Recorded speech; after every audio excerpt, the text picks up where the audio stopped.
Então, boa noite, pessoal. Nós vamos começar a nossa prática. É o nosso quarto encontro do estudo da Roda da Vida. Nós vamos começar fazendo nossas preces iniciais,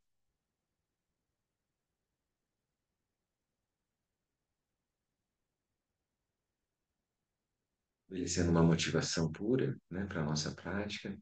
Dedicamos a nossa prática a todos os Budas e patriarcas que mantiveram acesa a luz do Dharma por inúmeras gerações, aos patronos do Dharma vivos e falecidos, aos nossos ancestrais e a todos os seres que morrem para a nossa sobrevivência. Dedicamos nossa prática às pessoas vivas e às pessoas falecidas aqui relacionadas, para que, como uma luz que dissipa a escuridão, o alvorecer de Dharmak e das cinco sabedorias se complete, conduzindo-as à liberação das enfermidades, aflições e confusão, e capacitando-as a agir em benefício de todos os seres. Dedicamos a lucidez e a realização de todos os seres, em todas as direções e tempos, que todos encontrem a felicidade, as causas da felicidade e superem o sofrimento e as causas do sofrimento. Hum. Na fronteira noroeste do país de origem, no coração de pólen de uma flor de lótus, você obteve o mais excelente e maravilhoso Sírio. Renomado como aquele que nasceu do lótus, você está cercado por um vasto séquito de daquines. Enquanto pratico seguindo seus passos, rogo que se aproxime para conceder suas bênçãos. Ó Guru Pema, conceda-me os Sírios. Urgenyu Jinu Jansan, Pemage Sardon Pola, Yansen Choki no Drumni, Pema June Je Sudran, Kurdu Kandro Mante Kur, Chechi Je Sudadruki, Jingji Lok Ju Shek Su Son, Guru Pema Siddhi Hu, Urgen Yogi No Gyan San, Pema Ge Sardon Pola, Yan Sen Choki No Drubne, Pema June Je Sudrak, Kurdu Kandro Mante Kur, Chechi Je Sudadruki, Jingji Lab Ju Shek Su Song, Guru Pema Siddhi Hum. Refúgio Bodhicitta, no Buda, no Dharma e na excelente Assembleia da Sangha, até que eu alcance a iluminação, neles eu tomo refúgio. Através da minha prática das seis perfeições, possam todos os seres sencientes alcançar o estado búdico. Sanje Chodan Soji Chonam La Janchu Bardu Dani Cham Suchi Dagi Jing Sojin Pe Sonan Chi Drola Penchi Sanje Drupashur Sange Chodan Soji Chonam La Janchu Bardu Dani Cham Suchi Dagi Jing Sojin Pe Sonan Chi Drola Benchi Sanje Drupa. Show. Muito bem, então encontre uma posição confortável para o seu corpo, para a sua mente. A gente vai procurar manter a coluna ereta, os ombros relaxados. Você pode deixar o seu olhar repousando a 45 graus, os olhos semicerrados.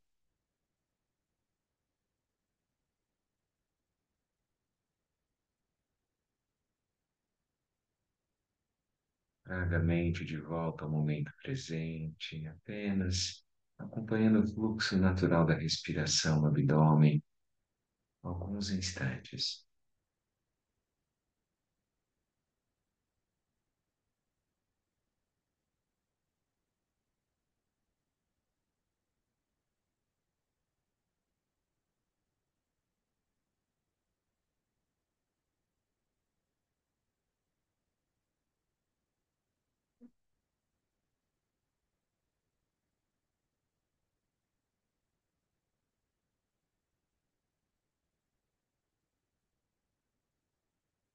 E que a sua consciência permeie todo o espaço do seu corpo, relaxando quaisquer tensões que você identifique.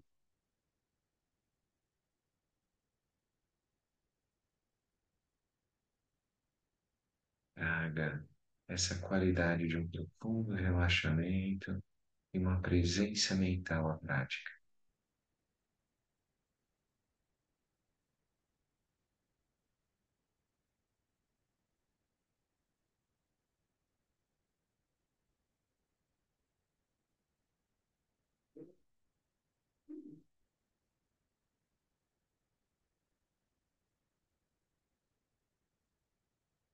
E você perceber que sua mente se dispersou de modo gentil, retorne ao foco.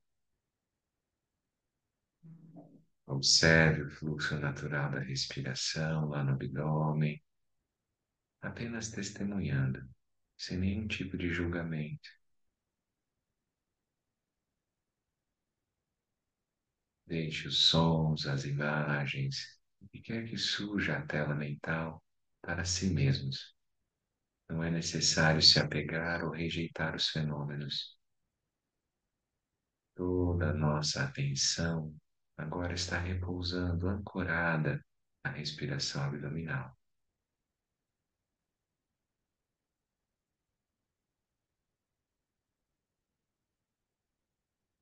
Vamos seguir a prática em silêncio, mantendo essa presença vívida, a mente clara, límpida, atenta e ao mesmo tempo relaxada, solta, fluida.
Muito bem, pessoal. Pode ir voltando.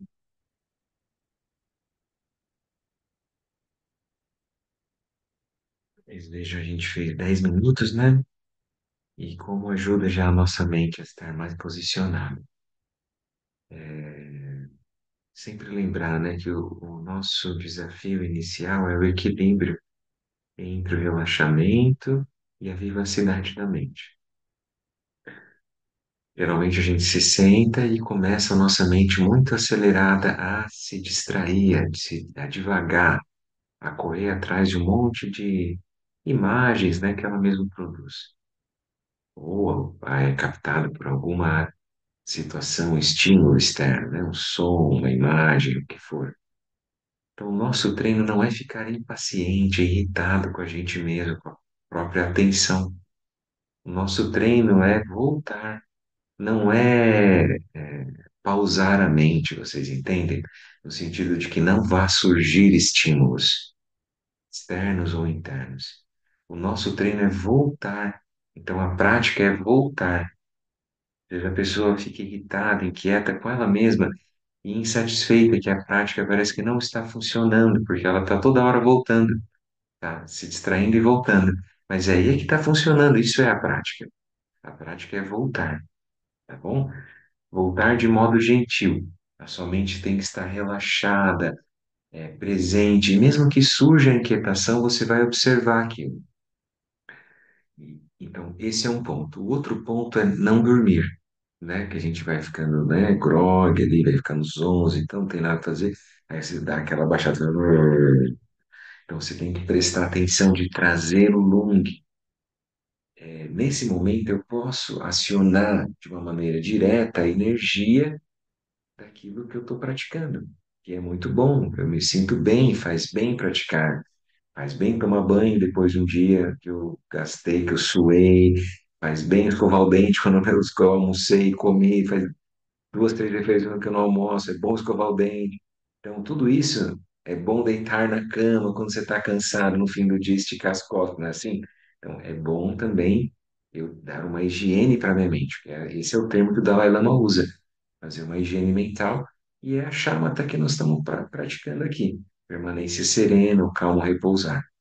Estar presente, atento, relaxado e com a mente clara, lúcida, né? Então, esse vai ser o nosso caminho do meio, né? Não ficar no extremo da mente muito acelerada e nem ficar no extremo da mente obnubilada, obtusa, sonolenta. Tem que estar presente ali e relaxado, né? E lembrar que a prática é voltar. A qualidade da nossa presença, momento a momento. Você vai perceber, nossa, olha como a minha mente produz muitas imagens, faz parte isso. Mas a essência da prática é não ter nem apego e nem aversão aos fenômenos. Dá para entender isso, gente? Então, fenômeno é tudo. Os estímulos sonoros, visuais, a imagem que surge na tela da mente. Então, eu não preciso ter apego, ou seja, mergulhar naquela história. E eu também não preciso ter aversão, ou seja, rejeitar, ficar hostil, né, aversivo àquilo que surge. É nem uma coisa nem outra. É manter a consciência imóvel frente aos fenômenos que dançam, que surgem, duram um tempo e cessam, e ainda assim, essa é uma equanimidade. E nem tem apego ao que é prazeroso, o que é gostoso, aquilo que eu quero, e também nem tenho aversão àquilo que eu acho ruim, aquilo que eu acho inferior, negativo, seja o que for. Aí eu já estou, vamos dizer assim, dando um upgrade na minha prática de shamatha. É como se eu já fosse indo para Vipassana, que é uma meditação analítica de observar os fenômenos sem precisar responder a eles. Então, você gera esse espaço de liberdade entre o estímulo e o impulso de responder. Eu vou reduzir a minha pegada de ser responsivo, de ser rápido, de já pensar, de analisar. Vou dar um espaço. E aí, essa é a liberdade que eu estou ganhando, entendeu? Graus de liberdade ao praticar shamatha. Tá bom? Fez sentido isso que nós falamos, pessoal? Alguém tem alguma dúvida? Um comentário? Pode falar, Renato. Ah, bom, boa noite. Boa Eu, noite. eu tenho um pouco de dificuldade da audição, então me perdoe que às vezes eu sou redundante, repetitivo em algo. Nessa abordagem que você estava colocando, por gentileza, Gabriel, não é só na hora da meditação, mas é como uma prática de vida. É isso? Isso, isso mesmo. A gente faz Porque a prática silenciosa, sentado no ambiente protegido, como uma forma inicial, mas a gente tem que levar aquela qualidade de mente para o nosso dia a dia. Quando a gente levantar e fizer a prática não formal, a prática além da formalidade, sentado em meditação, no ambiente protegido, é bom que eu guarde essa lembrança, que a minha mente pode ter esse espaço de liberdade frente aos fenômenos. Eu não preciso ser responsivo, né? sim, creio que entendo. Desculpe, eu já abordei em outro ponto. A, Hoje o meu desafio é assim, busca apaziguar a ignorância com informação, leitura, pensamento crítico do que é o bem comum, e aí perante a realidade que se observa, seja ela com alguma ilusão ou não, é, essa postura, para mim, ela é desafiadora no sentido de que parece que sou indiferente, Uhum. que eu sou, vou usar um termo antigo, né, que é alienado, que de certa forma é irresponsável e um temor, de certa forma, de perder o senso crítico e aí, não, mas então tá, eu coloco um óculos mais cor-de-rosa e o mundo está bem quando a coisa está pegando fogo. Então, isso, Renato, vamos lá. Ó. A gente vai entrar agora no texto, né? E a gente já conversou, seria bom olhar todo o caminho budista, né? O caminho budista não é feito para a gente se isolar e se apartar do mundo e deixar o mundo que se exploda e eu vou ter a minha paz individual do nirvana pessoal. Não é isso. Então não é um fuck the world que eu vou apertar o botão lá e pronto. É o contrário. Para eu poder me engajar, o senhor já ouviu esse termo que é o budismo engajado. Então, o Dalai Lama é assim, o Lama Santen é assim, o Thich Nhat Hanh era assim. Então, os mestres que praticam a essência do que o Buda transmitiu para nós, eles estão totalmente no seio da sociedade e transformando a realidade como ela vinha antes. Eles não estão pondo um óculos cor-de-rosa de Poliana e eles não estão apartados no sentido assim de um torpor, de não estar em contato com a realidade. Ao contrário, eles vão encontrar o sofrimento, só que eles vão precisar ter uma estabilidade para poder lidar com o sofrimento e não afundar junto. Esse é o maior problema quando as pessoas, né, a gente entra na adolescência, depois vai fazer faculdade, a gente quer transformar o mundo, a gente vê as desigualdades, as injustiças, e aí a gente percebe que pessoas bem intencionadas não têm um controle e elas podem ser muito agressivas, talvez até pior de quem elas querem ter paz, mas através da guerra. Elas querem ajustar o mundo matando pessoas. Então, esse não é o caminho do Buda. O caminho do Buda é assim, ó. Ele saiu do palácio com 29 anos, ficou 6 anos praticando meditação, indo como uma vida de asceta nas montanhas, na natureza, né, na mata, encontrando vários mestres, realizando aquilo tudo, para depois passar 40 anos encontrando as pessoas nos vilarejos no norte e nordeste da Índia, caminhou assim milhares de quilômetros. E ele era assim, encontrava uma pessoa suja, doente, com diarreia, ele ia lá e limpava aquela pessoa. Isso é totalmente budismo engajado. Tem história do Buda no Buda Dharma que é assim. Então ele não ficava lá repousado no seu samadhi, com uma luz, e aí tudo era dourado em volta. Não, ele ia encontrar você. Ele está doente? Vai ajudar a arrumar remédio. Estava precisando costurar a roupa porque está sem roupa? Ele costurava a roupa. É isso que a gente vai ver, o Buda totalmente engajado.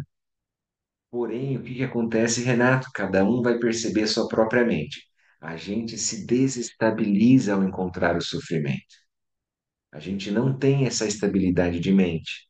E para poder ajudar as pessoas é muito importante esse equilíbrio, esse centramento.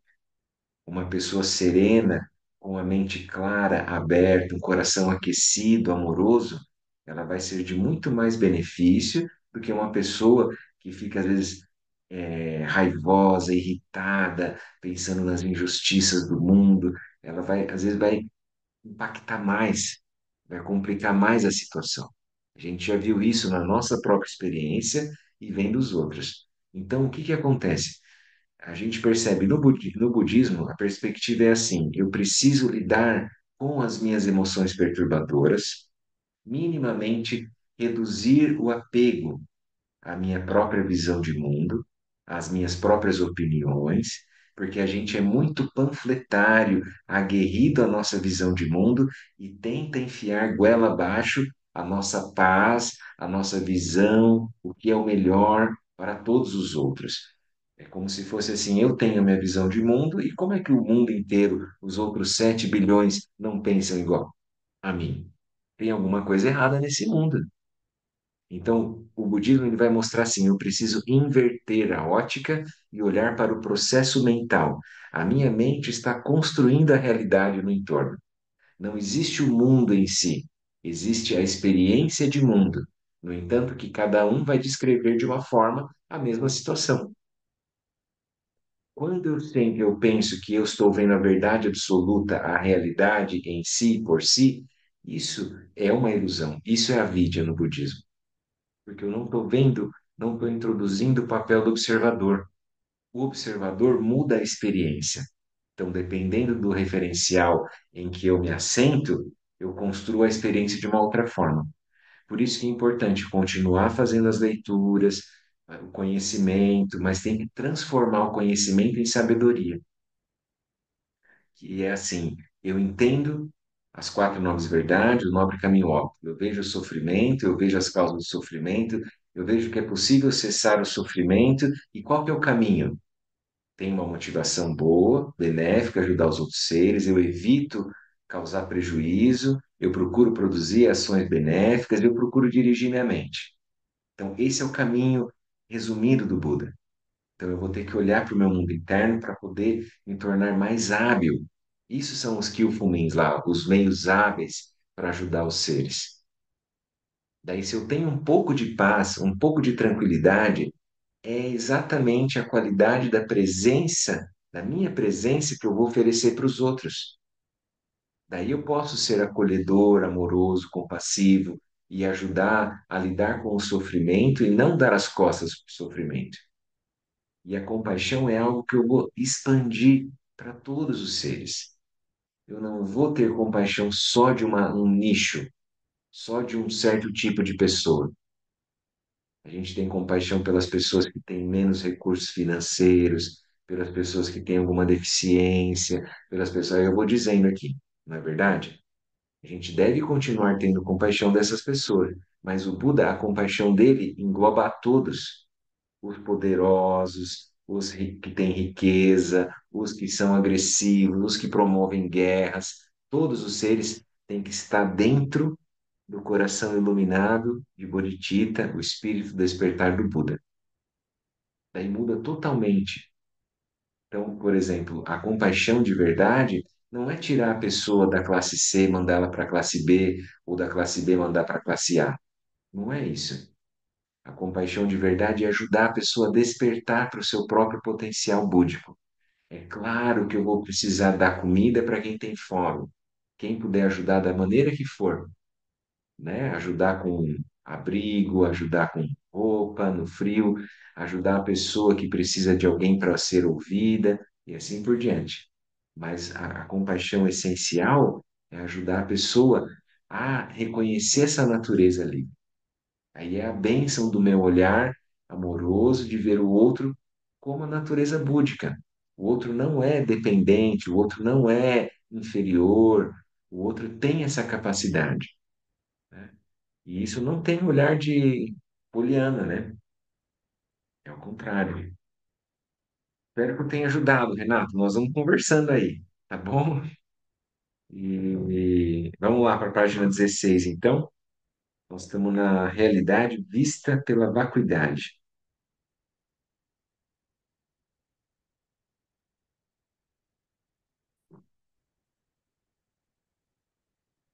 Eu vou só voltar um pouquinho aqui no começo da página 16, que acho que tem a ver com isso que a gente também estava falando, né?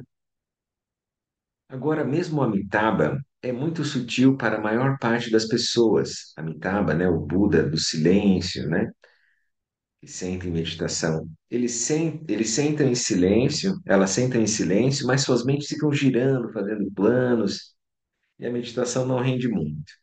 Por isso, Amitabha emana o Buda da compaixão, Tserenzig, ou Avalokiteshvara, né?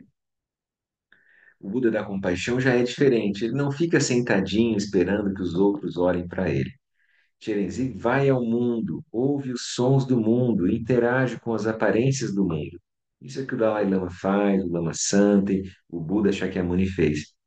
Isso corresponde exatamente à etapa de ação que estamos abordando. Ali naquele começo, o Lama fala de visão, meditação e ação. A visão são os ensinamentos, como é que a gente vê a realidade, né, dos fenômenos e da própria mente. A meditação é como é que eu estabilizo essa visão, e a ação é como é que eu expresso, como é que eu me expresso, como é que eu me manifesto a partir desta visão, né? Isso corresponde exatamente à etapa de ação que estamos abordando. É o patrono de todas as deidades, de todos os Budas, de todos os mestres, todos os bodhisattvas, de todos os seres que andam no mundo, seja qual for a aparência que tiverem, para interagir com as pessoas e ajudá-las em seus sofrimentos. Então é isso, para a gente poder lembrar, então, a gente faz a prática para a gente poder se habilitar a voltar ao mundo. Lembram que daí o Lama tinha falado, né? A gente leu no capítulo na semana passada, que ele dizia assim: a gente começa no mercado e termina no mercado. Então, a gente está no nosso mundo, isso significa assim: eu estou no meu mundo confuso, querendo ter vitórias, alcançar alguma glorificação da minha identidade pessoal, seja o que for. E aí eu conheço o budismo, entro na prática, começo a praticar, aprofundar, reconhecer minha própria mente, paro de projetar a culpa no mundo externo, no chefe, no governo, nos outros. Volto a olhar para o meu próprio mundo, o que está acontecendo, lido com as emoções perturbadoras, né? E aí, a partir daí, eu vejo se nasce o lótus ou não. Se nasce essa aspiração de ajudar os seres, e para poder ajudar os seres, eu vejo que eu tenho limitações. Quem já não quis ajudar alguém e não conseguiu? Todo mundo pode levantar a mão. A gente já teve vontade de ajudar alguém, teve aspiração, mas não surgiram as causas e condições adequadas para que realmente transformasse a energia do outro. Às vezes o outro ouviu e aquilo passou. Daí eu falo, não, cara, eu realmente preciso me aprofundar, eu preciso gerar meios hábeis. E aí eu me motivo para a prática. Eu vou estudar. É como o Lama fala, assim, é como uma mãe com um filho picado pela cobra. Ela vai estudar com uma outra intensidade, um outro olhar do que a gente lá na universidade, todo mundo quentinho, tranquilo, confortável, estudando como é que faz para lidar com picada de cobra. Entende? Então não é essa abordagem só intelectiva, né, cognitiva, assim, não é isso erudição. Eu vejo o sofrimento, eu estou vendo que as pessoas não estão bem e elas estão procurando meios e não estão ajudando elas. É isso que é o ponto. E eu preciso ajudar elas. Como é que eu vou fazer isso? Daí eu tenho que me habilitar. Aí eu vou fazer a prática. Tem um gatinho lá em cima, né, Diego? Lá vai dar um pulo agora. Muito bem. Os meios hábeis são manifestações de Tcherenzig e pode se expandir continuamente. Quando as pessoas entendem a visão e meditam, chegam a ponto de desenvolver a aspiração de trazer benefício aos outros seres. Às vezes a gente não tem essa aspiração, e é normal. Às vezes a gente pensa, cara, para o mundo que eu quero descer, sabe? Tipo, ao Seixas, assim, que não dá, já deu, cara. Chega, enough, já basta, né, do mundo, assim, eu não aguento mais, cara. Deus, mundo cruel, sabe? Assim, tchau, fui. Eu quero ir pro meu cantinho, isolado, e deixa tudo acontecer, porque não tem como resolver.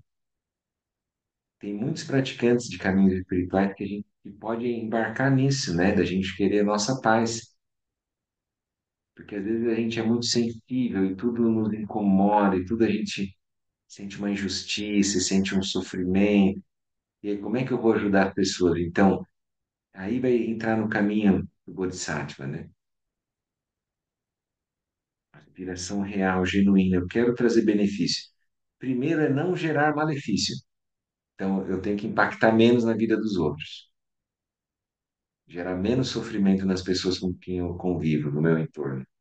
E aí eu consigo produzir algo de benéfico, a minha presença está sendo positiva, ou as pessoas se crispam quando eu chego num ambiente. Como é que eu estou? Eu estou disponível? Eu estou solícito? Como é que eu posso ajudar? Né? Muito bem. Então vamos continuar lá na realidade vista pela vacuidade. Nos tempos atuais, precisamos de meios hábeis para exercer ações positivas. É bom que nós estamos sintonizados aqui com o texto do Lama, né? Os grupos budistas têm uma forma particular de ação que consiste, por exemplo, em ter um local e horário para ouvir ensinamentos, fazer prática meditativa e, a partir disso, promover mudanças na vida pessoal. E é ótimo isso, é uma forma de nutrição para a nossa mente, para o nosso coração, né? A gente tem um SEB, né? Tem um lugar para poder sentar e meditar, a gente se sente nutrido, se sente irrigado, se sente é um bálsamo aquilo, né? Um alento. No entanto, não precisamos nos limitar a esse processo. Existe um grande número de pessoas em diferentes lugares com aflições variadas. Em vez de esperarmos que as pessoas entrem pela porta da nossa sala, podemos ouvir os sons e ir ao encontro delas. Então, nem todo mundo vai conseguir chegar numa sala de meditação para transformar os seus problemas, os seus sofrimentos. A gente já sabe disso. A gente chegou, para nós faz bem, e não é o caminho de todos. A gente tem que lembrar daquela cultura de paz, da diversidade, celebrar a diversidade, né? Mas eu posso aspirar a encontrar os seres no mundo onde eles estiverem. Precisamos olhar os problemas dos indivíduos e da sociedade de forma ampla, o que envolve tecnologia, educação, atividade econômica, sistema judiciário, todas as esferas. Aqui eu ia colocar também a inteligência artificial, redes sociais, o impacto da vida das pessoas e viver no mundo virtual. Então, isso também. Pensar que temos que pensar em termos globais, o que remete à noção de responsabilidade universal. Ou seja, tudo que eu faço impacta na teia que é a humanidade. Nós estamos todos interligados, nós somos interdependentes. Então, cada ação que é, na verdade, motivada, né, pela minha intenção, a intenção colore e dá a potência da nossa ação. Então, eu preciso sempre lembrar da minha intenção no que eu estiver fazendo. No budismo, a percepção da realidade fundamenta-se na compreensão da vacuidade. Enquanto todos os demais grupos religiosos consideram o mundo sólido na forma como se apresenta, nós consideramos o mundo inseparável dos olhos do observador. A compreensão, ainda que parcial, da vacuidade é essencial para entender no que os budistas acreditam e como veem todos os fenômenos. O texto clássico para o estudo da vacuidade é o Sutra do Coração, Prajna Paramita, né? A perfeição da sabedoria. Então, aqui já abre um super parênteses, né, para a gente completar esse. esse capítulo aqui. Primeiro, o que que é vacuidade, né? Antes, vamos voltar a uma coisa aqui, assim, então, lembra, né? Então, por que que nós estamos estudando, por que que nós estamos praticando? A gente quer ajudar os seres e a gente chegou no limite da nossa capacidade de apoiar, de auxiliar os seres. E eu preciso aprofundar minha compreensão da minha mente e da mente dos outros e da realidade dos fenômenos. No budismo, ele vai dizer, então, a percepção da realidade fundamenta-se na compreensão da vacuidade. O que que é vacuidade? É um vazio inerte, esquisito, que nada produz, um preto, um branco, um cosmos. O que que é isso? Então, a vacuidade é um modo de ser das coisas. Não é que eu vou chegar na vacuidade quando eu pausar a minha mente, vai ser tudo branco, vai ser tudo preto. Isso é o vazio. Não é vazio no sentido de não ter vida, inócuo, um vazio inerte. Ele é vazio de existência intrínseca. Então, ele não existe em si e por si. Isso é vacuidade. Aí a gente precisa trazer exemplos, não é? As coisas não existem em si e por si, elas existem na relação. Aí vem o termo da coemergência, elas coemergem no mesmo fenômeno. Então, eu vejo a Íris, eu me lembro do Lúcio. Como é que acontece? Surge junto, no mesmo fenômeno. Quando nasce o bebê, nasce a mãe. Dá para entender? Então, no budismo, a gente não olha separado. Não existe mãe em si por si. Existe mãe na relação com o ser, filho. Tá fazendo sentido isso que nós estamos falando? Chefe, funcionário, esposa, esposo. Tudo a gente pode olhar como uma relação.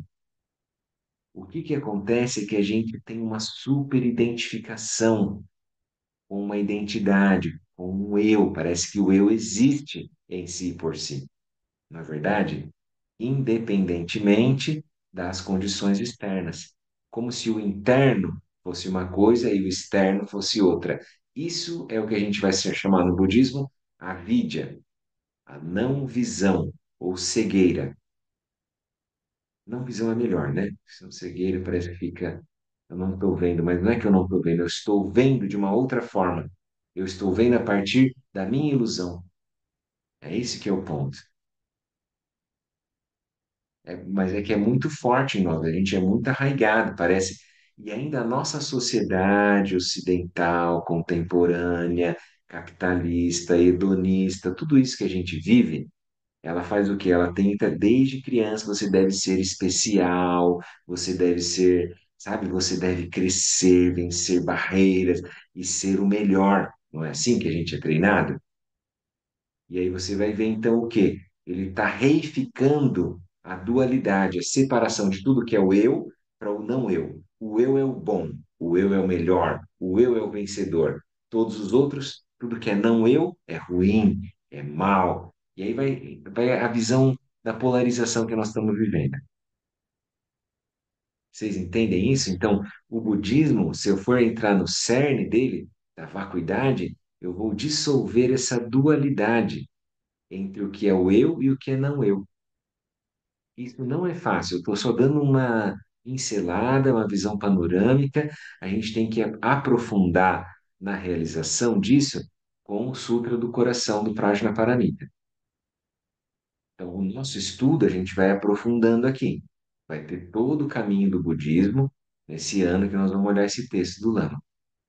E ele diz: a maneira de eu ver a vacuidade com meus olhos, e não só de maneira cognitiva, como eu estou explicando agora aqui, isso é uma introdução. Mas eu preciso treinar para ver isso, a não dualidade dos fenômenos. Então, a compreensão da vacuidade, ainda de forma parcial, é essencial para entender como é que são os fenômenos no budismo. Então, se a gente tiver um pé atrás e já perceber que as aparências não são a realidade em si, isso já ajuda muito. porque a aparência, ela é a lente que eu escolhi colocar. Então, eu estou vendo a partir dos meus referenciais. Se eu conseguir introduzir o papel do observador, já ajuda muito. Está dando para entender? Então, isso eu estou começando a fazer uma introdução ao que é vacuidade. Alguém tem mais algum exemplo que gostaria de trazer?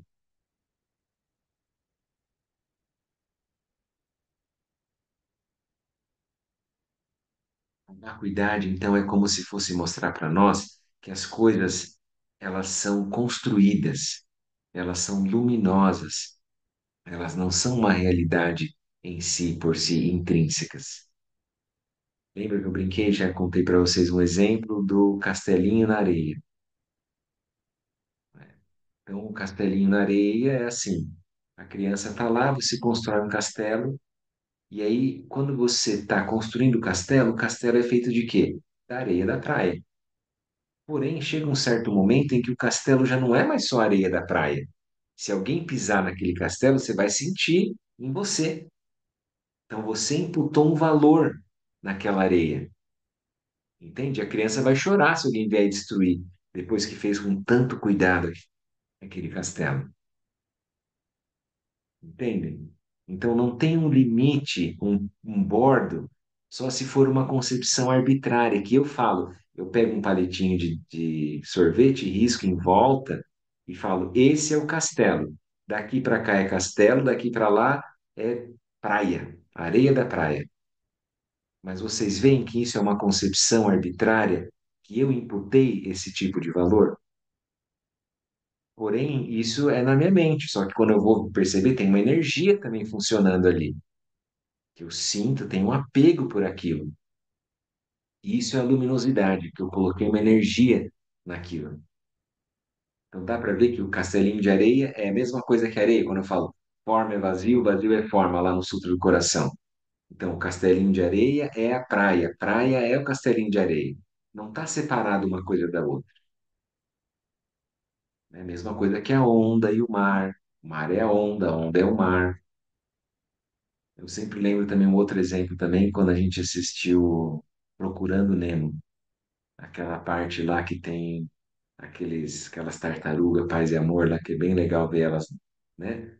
Aquilo não tem uma corrente marítima que cruza, singra o mar por dentro, o oceano, elas vão é uma corrente, não é?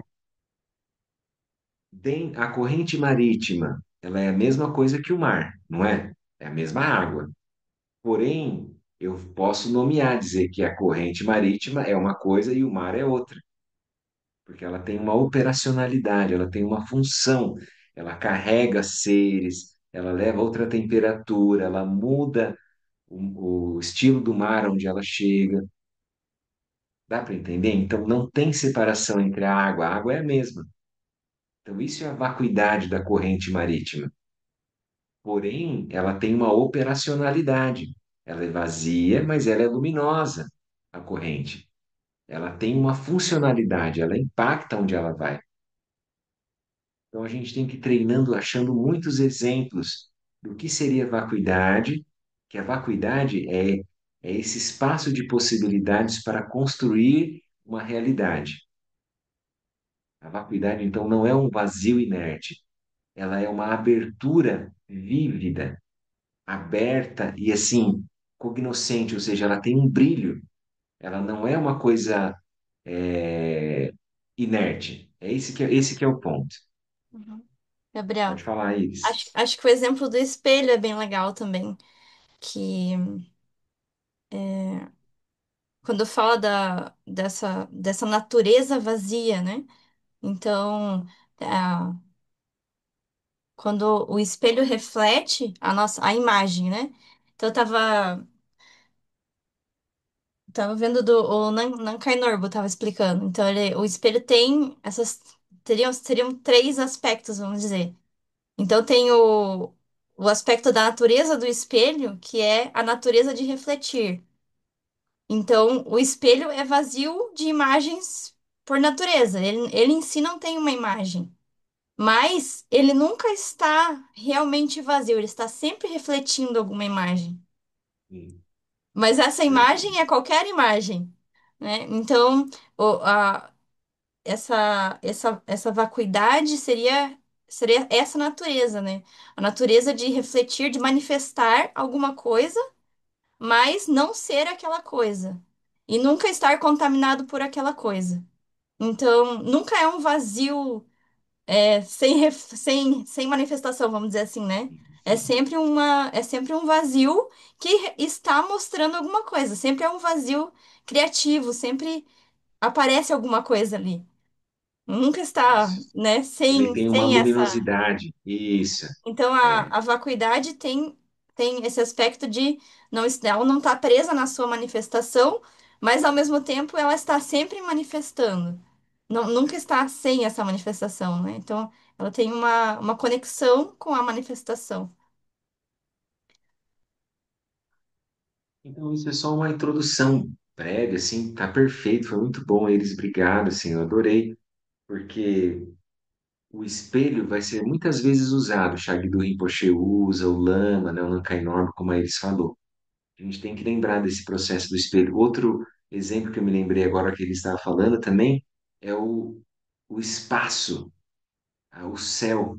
O céu também é sempre lembrado, como se fosse a nossa mente. A nossa mente é como o céu, que é o espaço básico dos fenômenos. O céu, ele nunca é maculado pelas nuvens. Ainda que haja nuvens, sempre tem o sol atrás, sempre vai ter aquele espaço. Então, mesmo que passe um avião e solte fumar, o avião não vai marcar o céu. Que passe um pássaro, ele não vai rasgar o céu. Então, a nossa mente é vazia como uma casa que não tem nada para pegar lá dentro, né? A vacuidade. Porém, ela é lúcida, ela tem essa luminosidade, essa capacidade criativa de construir fenômenos. Mas é isso, ela não se resume aos fenômenos. Está um pouco abstrato, eu sei, mas é o início, vamos dizer assim, né? É uma forma de introduzir o tema. É sempre bom trazer exemplos, que ajuda. Você ver de uma outra forma, você vai ver que aquilo é uma vacuidade. A impermanência já mostra para nós a vacuidade, a natureza livre dos fenômenos. Se as coisas não fossem livres, elas não iam mudar. Elas estão sempre mudando porque elas têm liberdade de se manifestar. E aí nós vamos então para o capítulo 1, na página 19, um jardim chamado Dukkha, que tem uma pintura bonita de um beija-flor com umas flores brasileiras que parecem um tipo de hibisco. E a Tiffany, quando ela foi pintar o templo de Viamão, lá no Caminho do Meio, ela fez um budismo brasileiro. Ela pôs uns abacaxi, uns papagaios, que não tinha isso no budismo dos Himalaias, né? Muito legal. Ela treinou lá, com os mestres de lá, que ensinam um caminho espiritual a partir da pintura. Mas aí ela trouxe para cá, tá vendo? Então o budismo tem isso, ele precisa se metamorfosear, ele precisa se amalgamar, se fundir com a cultura para poder ser útil. Como prática filosófica e religiosa, o budismo elucida as angústias humanas, apontando o engano de tomarmos elementos impermanentes como causa da nossa felicidade. A primeira nobre verdade diz que, ao esquecermos de nossa natureza absoluta, ficamos impossibilitados de conquistar a harmonia. Então, só voltar ao budismo elucida as angústias humanas, apontando o engano de tomarmos elementos impermanentes como causa da nossa felicidade. Todos os elementos que a gente olha que são compostos, eles são impermanentes. E eu tomar refúgio neles, ou seja, tomar eles como causa da minha felicidade, eu vou necessariamente sofrer a frustração. Eu gero uma expectativa. A minha felicidade vem do meu filho. A minha felicidade vem da minha esposa. A minha felicidade vem da minha família. A minha felicidade vem do meu trabalho. A minha felicidade vem dos louros e da glória de ser reconhecido como profissional bem-sucedido e assim por diante. Isso que eu falei é impermanente ou não? É impermanente, certo? Se eu estiver dependente de fatores flutuantes, como o amor, o reconhecimento alheio, como o sorriso do outro, eu vou sofrer ou não? Na mesma medida que eu tiver a minha expectativa, é a mesma medida da minha frustração. Então é isso. Aí que ele está, vendo? Uma frasezinha muito pequena ali, simples, introdutória. É isso, eu não posso colocar a minha felicidade, a minha harmonia, o meu equilíbrio, tomar refúgio em fatores flutuantes. Na verdade, eu posso, eu tenho liberdade. Porém, se eu fizer isso, eu vou colher os frutos daquilo que eu estou plantando. É normal. Aquilo vai transitar, vai mudar. É da natureza dos fenômenos mudar, não é verdade? Então, quanto a gente já mudou? Quantas pessoas que a gente convive já mudaram? Pensa 10, 15, 20 anos atrás. Como tudo mudou. Então, quanto menos eu estiver na dependência desses fatores flutuantes, melhor. Mais autonomia da minha energia e mais refúgio no Buda, que é a nossa natureza verdadeira. Não é o Buda, o ser histórico, Siddhartha Gautama, 25 séculos atrás. É o Buda que já está e já é intrínseco em mim. É o que eu verdadeiramente sou. E pode ser entendido como as paredes que nos isolam e nos conduzem para uma realidade à parte. Então, dukkha, lembra que a gente falou a palavra insatisfatoriedade é o melhor, né? Ele vai trazer isso aqui, talvez. O termo em geral é traduzido como sofrimento, dukkha, é o contrário de sukha, que é bem-estar, né, prazer. Mas, na verdade, ou bem-aventurança, né, o sukha, dukkha vem como sofrimento, angústia, lamúria, lamento. Mas, na verdade, não há um correlato específico para essa palavra sânscrita nos nossos dicionários.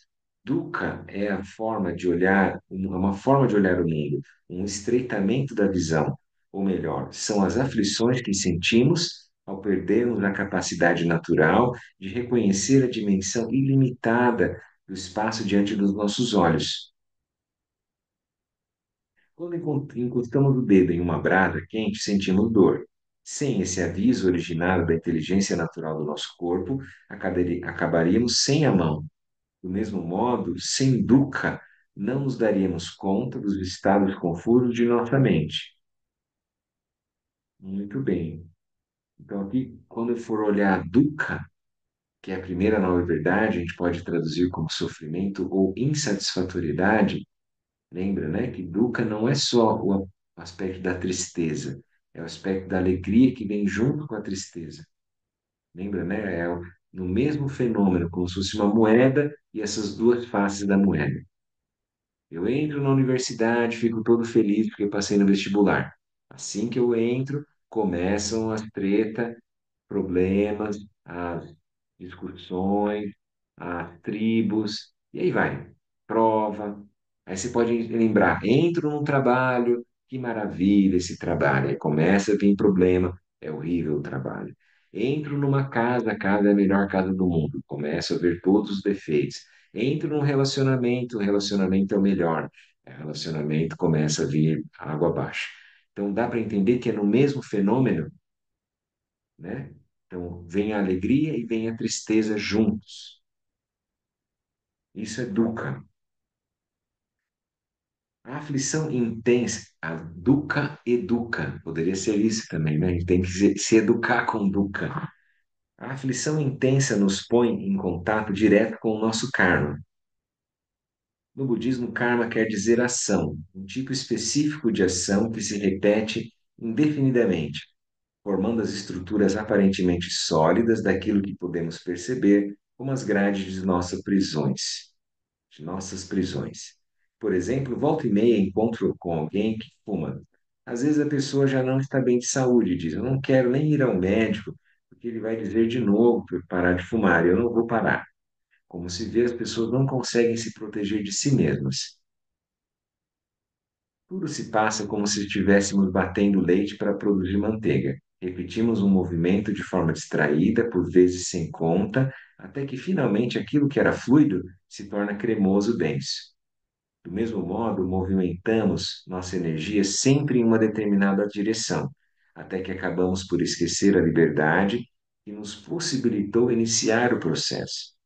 Ficamos presos em algum ponto, somos fisgados e seguimos distraidamente recriando as causas e condições do nosso sofrimento. Então lembra, né, um outro exemplo do karma, né, uma imagem, né, que até é tradicionalmente usada no budismo é como a chuva que vai lá sulcar a terra e formar o leito de um rio, por exemplo. Ela sempre vai chover no mesmo lugar e vai fazer sempre aquela sequência. Então isso é o karma, é a ação que eu não percebo que eu poderia pausar aquilo, parar aquilo e construir de uma outra forma.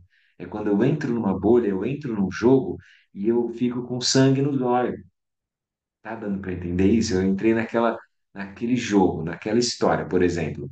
Tá todo mundo bem, os amigos lá conversando, de repente eu vou começar a jogar bola. Apitou, todo mundo colocou seu uniforme. Aí você virou um demônio. Eu vou brigar com o outro, pode ser meu melhor amigo. Ele não vai passar aqui, eu estou marcando aquilo. Vocês entendem? Eu levo muito a sério o jogo. E a gente é capaz de brigar com alguém por causa do jogo. O Lama sempre fala do jogo de tabuleiro. Você entra naquele jogo, você entra naquela história. E aí você se torna um jogador. Ou seja, eu estreitei muito a minha mente. Eu poderia me construir de inúmeras maneiras. Eu resolvi, por liberdade, me construir como o jogador. E aí o jogador ele está dentro de uma bolha, que é a paisagem. Tem regras, e tem uma estratégia. Como é que eu faço aquilo funcionar? Como é que eu venço ali dentro? O ponto principal não é que é não jogar. O ponto principal é lembrar da liberdade de se construir de inúmeras formas. Eu posso chegar num certo momento e pausar aquilo, e dar um espaço, e me construir de uma outra forma. Eu não preciso ficar preso à maneira de ser. Lama dá um exemplo para nós que é sempre assim, ó. A gente vai lá e fala assim: 2, 4, 6, 8, 10 e 12, 14, 16, 18 e 20, não é assim? Você vai falando o número. Mas por que que depois do 20 eu penso que tem que ser 22? Poderia ser 23, poderia ser 26. Eu não preciso estar fidelizado a uma operação de mente. Tá dando para entender isso que nós estamos falando, gente? Isso é o karma. Quando eu pego alguma operação e eu falo que aquilo é o que eu devo fazer ad infinito. Tem que seguir aquilo sempre. Eu sou desse jeito. Mas a operação da minha mente, lembra, o modo de ser da minha mente é vacuidade, é vazio e luminoso. Então eu posso construir de uma outra forma. Quando eu começo a sofrer dentro de um filme, eu não preciso seguir assistindo o filme. Eu que me apeguei àquela história, não é? Mas eu vou até o final, aos prantos, entendem? Passando mal, nervoso. Podia pausar, podia ir no banheiro, tomar água, fazer outra coisa. Vocês estão vendo o que é a liberdade, então, frente aos fenômenos? E isso é a vacuidade. A vacuidade é a luminosidade, é a liberdade de poder construir de uma outra forma. Daí vamos concluir, então, esse capítulo aqui, que tá bonito, aqui é a roda da vida, ó. Na página 21 é a pintura que tá a roda da vida. Deixa eu mostrar para vocês quem está sendo o livro, né? Depois, quem puder arrumar o livro, é muito bom para poder ir lendo junto. Vamos concluir agora aqui esses últimos trechos ali, e aqui a gente vai ver a roda da vida. Aqui tem até o lama pintado aqui, ó, saindo da roda da vida, indo para Sukhavati. Ó, já estava já uma premonição lá. Ele ia vir para Sukhavati. É o Buda Amitabha, né? A terra pura do Buda Amitabha. E nós atrás lá caminhando junto. Aqui é o Buda apontando a lua, que é uma forma da gente ver que os ensinamentos estão apontando para a experiência da iluminação. Eu não devo estar preso ao dedo do Buda, ficar olhando para o dedo dele e não ver a lua. O dedo é o ensinamento. Então, eu não posso só ter conhecimento, teoria, cognição, erudição. Eu tenho que ter a experiência que ele está apontando, né? Muito bem, vamos continuar aqui então para a gente encerrar hoje, né? Tudo aqui essa parte já falamos. Algumas vezes ouvimos uma pessoa rica, bonita e famosa queixar-se de que sua vida parece vazia, sem sentido.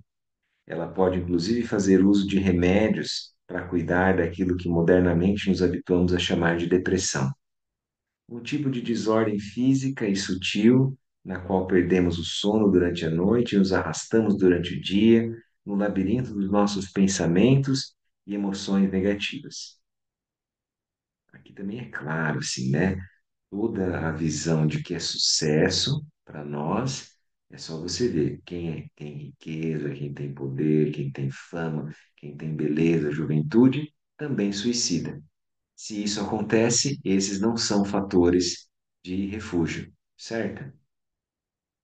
Então a gente vai ver o que que realmente a gente deve buscar, que realmente encontra uma paz, uma serenidade, um sentido, um significado da minha vida, né? Esse é apenas um dos aspectos de dukkha. Por isso também a gente deve gerar compaixão por aquelas pessoas que a gente pode olhar de uma forma aversiva, né? Então, todo mundo merece nosso olhar compassivo, inclusive o Trump, o Musk, quem você quiser falar. A Katy Perry, qualquer um foi para o espaço e voltou, qualquer um. Quem você achar que é uma vida assim, eu posso julgar aquilo. Todos os seres querem ser felizes, querem se liberar do sofrimento. O Putin, então, é a mesma coisa, ó, o Putin, né, e o presidente da Ucrânia. Todos eles merecem, entende? Quando eu olho para a Palestina, eu olho para Israel. Vocês estão vendo como é um fenômeno junto? Eu tenho que fazer o mesmo olhar compassivo e amoroso para todos eles. Não adianta a gente tomar partido e achar quem é que merece mais compaixão e o outro merece menos. Isso falta equanimidade, né? Igualdade de ânimo para com todos os seres. Então, esse é apenas um dos aspectos de dukkha, né? A insatisfatoriedade. Dentro da roda da existência cíclica representada pela figura do Maharaja, até mesmo a experiência de felicidade é entendida como permeada de sofrimento, como o óleo permeia a semente de gergelim. Por exemplo, mesmo que possua riqueza suficiente para viver em fartura por várias vidas, uma pessoa jamais vai dispor de tal felicidade, pois nenhuma riqueza é capaz de gerar as causas e condições para a suspensão da velhice e da morte. Então, para as pessoas muito bem-sucedidas, tem muita riqueza, muito poder, está tudo fluindo em termos convencionais, ela precisa se lembrar do sofrimento da morte que ela vai encontrar. E é difícil a pessoa parar e perceber isso, porque ela tá tudo tão bem, tão gostoso, tão bonito. É quando começa a envelhecer, a perceber então a decrepitude, a doença, e ver os amigos, as pessoas da mesma idade morrendo, e aí pode ser que gere um insight. O que que eu estou fazendo com a minha vida? Ou o que é que eu vou fazer com a minha mente na hora da morte? Aonde eu vou colocar a minha mente? Nos 1 milhão de seguidores e todos os seus likes? Vocês entendem isso?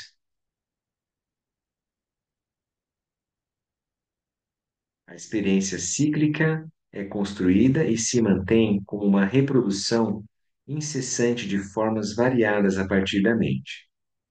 Os ensinamentos e essa sabedoria é apresentada como a segunda nobre verdade. Aqui daí a gente vai entrar na próxima semana. Então, nós vamos encerrar por aqui. Lembram, né? Então, esse é o Senhor da Roda da Vida, Maharaja. A gente põe os 3 venenos aqui, que são a essência do nosso sofrimento, os 3 venenos da mente, a ignorância do javali, que é a fixação numa identidade, daí a aquisitividade, o apego, a ganância, a avidez, da atividade incessante do galo, e também a cobra, que é a energia da defesa, da raiva, da aversão, quando eu quero defender algo que eu sinto que é o certo, ou que é meu, né, que é o eu. E aí depois vai ter aqui as ações positivas, que nos levam a destinos melhores, mais positivos, e ações negativas que fazem a gente descer, chafurdar no sansarão. Isso é a experiência cíclica ou sansara.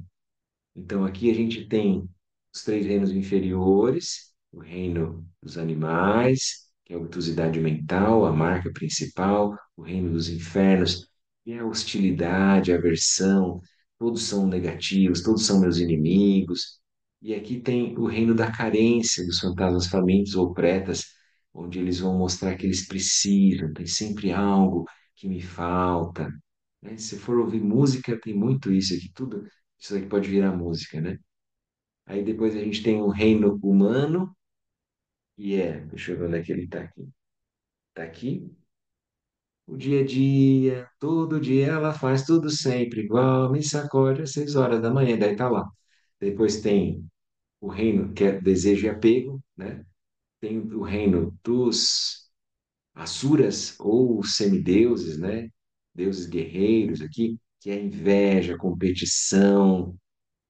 Mas eu me mordo de ciúme. Daí é que tem.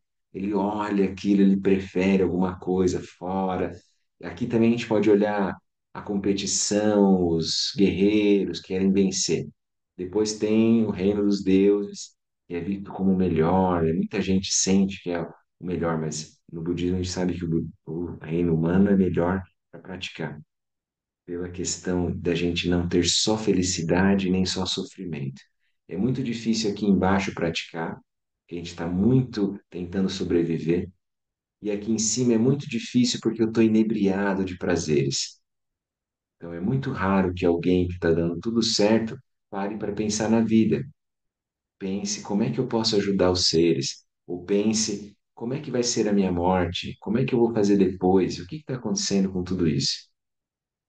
Aqui é tipo Disney, né? When you wish upon a star. Tudo bonito, brilhando, saindo fogo. Então, isso daqui é a trilha sonora do reino da Roda da Vida.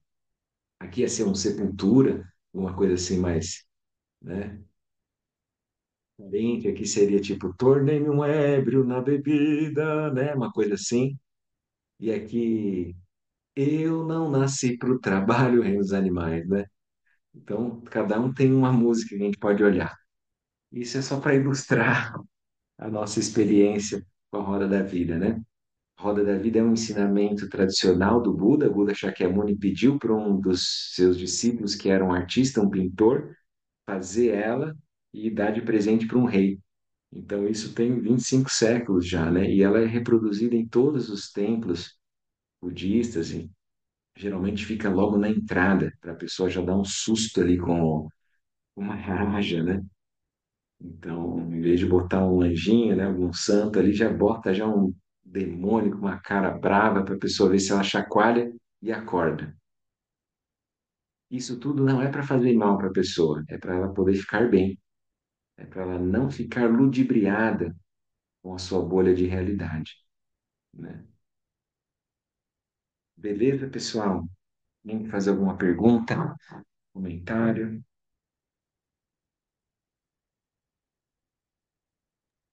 Você estava falando da vacuidade, Gabriel, e sobre como a gente imputa muitas vezes, né, essa. Quando o Lama fala do jogo do xadrez, né, e como a gente acaba entrando naquilo, e eu lembrei que essa semana aqui com as crianças, eu estava jogando jogo da velha com eles na rua, com o giz. E aí eles, eu vou ser X, eu vou ser bola. Aí eu falei uma hora, eu vou ser coração, eu vou ser nuvem. Aí eles, não, tia Dani, não pode, ou é só X, ou você tem que ser X, ou você tem que ser bola. Aí eu falei, por que que não pode? Vamos fazer diferente, vamos fazer arco-íris, coração, o que a gente quiser. E aí fiquei pensando agora, quando você estava falando sobre a vacuidade, meio que isso, assim, já, como desde criança a gente acaba adotando, né, É, algumas visões, e como é difícil quebrar, né, depois, assim, por que que tem que ser assim, né? Quem que disse que tem que ser, que isso é o válido? é isso mesmo, Dani. Tá perfeito. Porque é completamente vazio, né? É um jogo, é uma brincadeira de criança ali. Como assim não pode mudar, né? A gente acaba concretando aquilo, né? Como sendo sólido, fixo. E aí é o sofrimento, né? Muito bom, muito bom. Então vamos fazer um pouquinho de silêncio e daí a gente faz a dedicação. Com uma posição confortável, coluna ereta, ombros relaxados. Solta bem o seu corpo, seu olhar. Inspira e exala.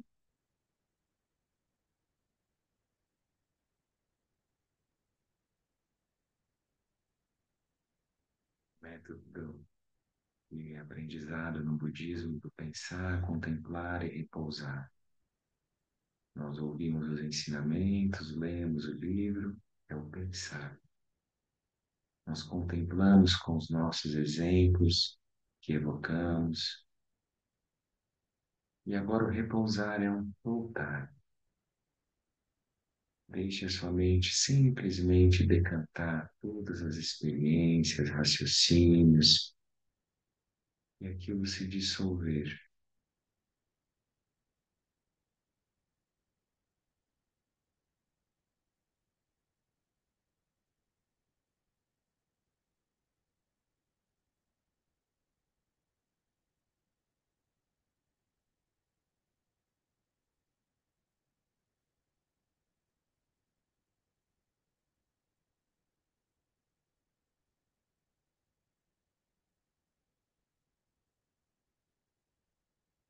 Perceba esse lugar de repouso.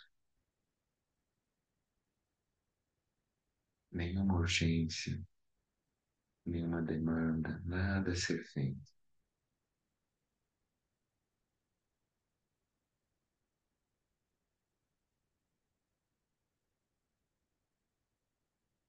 E nós vamos aproveitar esses instantes finais da nossa prática, esse silêncio, essa serenidade, quaisquer méritos que tenham sido gerados de benefício, que possam ser espalhados nas 10 direções. Então, nós nos lembramos dos seres com quem convivemos, até ampliarmos e incluirmos toda a biosfera. Aspiramos que todos os seres sejam felizes, que todos os seres sejam livres do sofrimento. Todos os seres encontrem as causas verdadeiras da felicidade e superem as causas verdadeiras do sofrimento.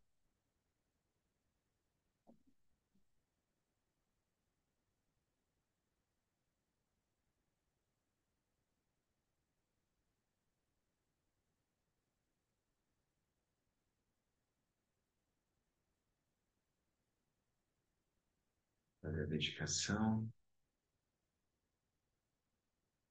ficar aqui na página.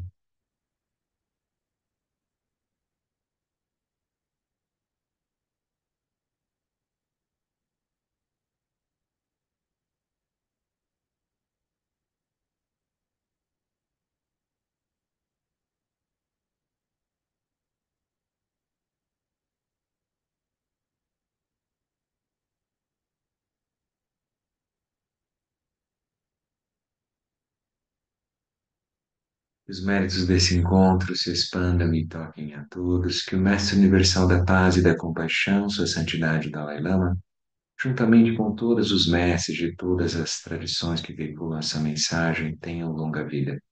Que todos estejam a salvo e gerar pensamentos negativos, obstáculo mais destrutivo.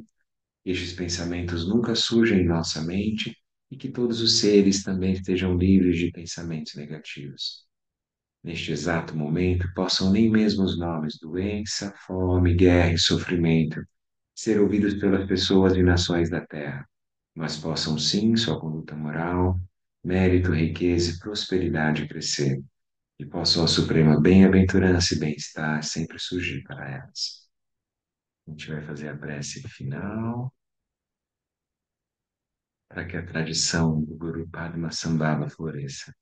A grande tradição do Abhari Shantirakshita, do mestre Padmasambhava, do rei Tritson Deutzin, possa florescer e permear os três reinos. Que a presença das três joias nunca se separe do fluxo mental dos seres, assegurando assim o sublime bem-estar através dos três tempos. Kendo Choson Rin Duce Zangling Sasuncha Partel Droju Choson Wadam Vidraudusun Geleixo.